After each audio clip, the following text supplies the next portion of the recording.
In the next few videos, we're going to explore the backstage area. The first thing we're going to talk about is how to set the print area.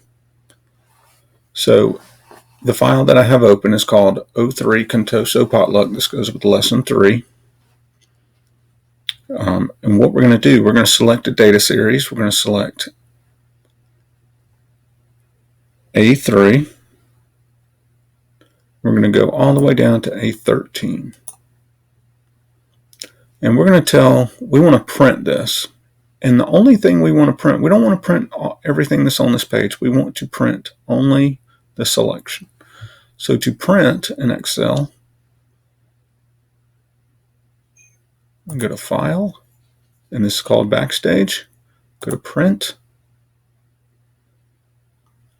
And in our settings area, you can put it on whichever printer you want.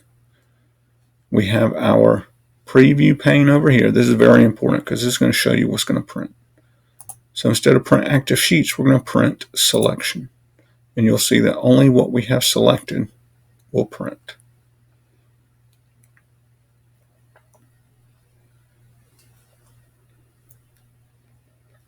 We're not going to print, I'm not actually going to hit the print button because I don't want to waste paper.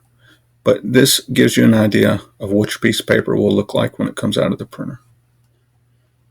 So all I want to do to get out of here is hit the back button or hit the escape key.